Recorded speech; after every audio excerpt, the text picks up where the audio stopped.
ఈ బిజినెస్ ద్వారా అందరూ కార్లు కొన్నారు. మీటింగ్లకు వెళ్ళేవాడిని, కార్ ఓపెనింగ్ చూసేవాడిని. కార్ ఓపెనింగ్ చూసినప్పుడు ఒక రోజు నేను కూడా కారు కొంటాననుకునేవాడిని. ఎవరింటికైనా గృహప్రవేశానికి వెళ్ళినప్పుడు, ఎందుకంటే బిజినెస్ స్టార్ట్ చేయడమే నా అప్లైను. ఇల్లు వచ్చింది, కారు వచ్చిందని చూడటానికి వెళ్ళాను నేను. నిజమా?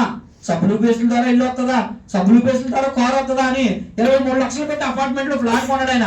I20 కారు కొన్నాడు. అది చూడటానికి వెళ్ళాను. నిజంగా వస్తాయా? వస్తే ఈయనకి వస్తే కనుక నేను చేస్తాను.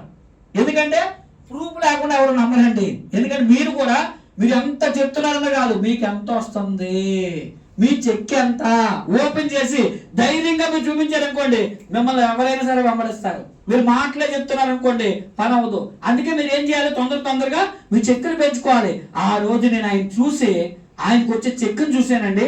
ఆయన కారు ఓపెన్ చేసిన చూశాను, అలాగే ఆయన ఇల్లు కూడా కొనడం చూశాను. అయితే ఎందుకు నేను నమ్మాను తెలుసా?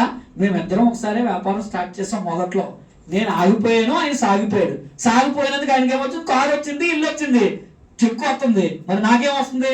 అదే గోళ్ళ కన్నాలు, పైపు రెంచులు, సుత్తులు, శానాలు అయ్యే కనబడుతున్నాయి. నా జీవితం వెనక తిరిగి చూసుకుంటే ఏం కనబడుతున్నాయి అంటే, ఎన్ని బిల్డింగ్లు ప్లంబింగ్ చేసేలా కనబడుతున్నాయి. ఇందాక మమ్మీ కలిసి చెప్తున్నా, ఎవరో ఒక ఆయన అస్తాపురం అంటే అస్తాపురంలో 100 బిల్డింగ్లు చేసి ఉంటారు ప్లంబింగ్ అని చెప్పేసి.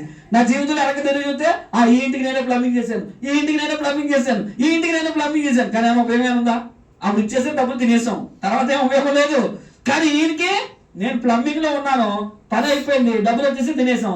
కానీ నాతో పాటు వ్యాపారం స్టార్ట్ చేసిన ఆయన కారులో తిరుగుతున్నాడు, సూట్ వేసుకున్నాడు, కళాశా పని చేసుకునేవాడు, నెలకు 60-70 వేలు ఆరాంసే సంపాదిస్తున్నాడు. ఎలాగా? కారులో సరదాగా తిరుగుతూ ఉంటే, టీం తయారు చేసుకున్నాడు కదా, టీముని ఫాలోఅప్ చేసుకుంటుంటే, మీటింగ్స్కి వెళ్తుంటే 60-70 వేలు ఆరాంసే వస్తుంది. ఇది లైఫా అని కంపేర్ చేసినప్పుడు అనిపించేది బిజినెస్ ఎందుకు చేయాలో. కానీ జనాల దగ్గరికి వెళ్ళినప్పుడు అనిపించేది ఈ బిజినెస్ చేయడం చాలా కష్టం. ఎందుకంటే ఎవరు చూసినా డిస్కరేజ్ చేసేవాడే. ఇంకా అప్పుడు మేము స్టార్ట్ చేసినప్పటికీ ఏమన్నా తెలుసా, నువ్వు ఇప్పుడు జాయిన్ అయ్యావా వెస్టేజ్, నేను ఎప్పుడో 2000లోనే. మొన్న ఎవరో అంటారు 30 సంవత్సరాల కిందనే బిజినెస్ లో జాయిన్ అయ్యారంట. 30 సంవత్సరాల కింద ఈ కంపెనీ ఉంది అసలు? ఈ కంపెనీ స్టార్ట్ చేసి 15 సంవత్సరాలు అయింది.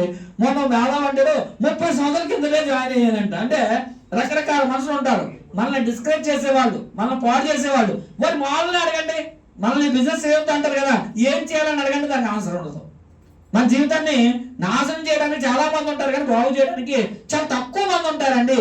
ఆ తక్కువ మందిలో నాకు తెలిసింది ఎవరు అంటే, వెస్టేజ్ గురించి నా ఇంటికి చెప్పడానికి వచ్చిన వ్యక్తేనండి, నన్ను బాగు చేయడానికి వచ్చిన. నిజంగా మా అమ్మ నాన్న నాకు లైఫ్ ఇచ్చారు, నాకు పునర్జన్మని ఇచ్చింది ఎవరు అంటే నాకు చెప్పడానికి వచ్చిన వ్యక్తి. ఆ రోజు ఆయన ప్రజలు ఇవ్వకపోతే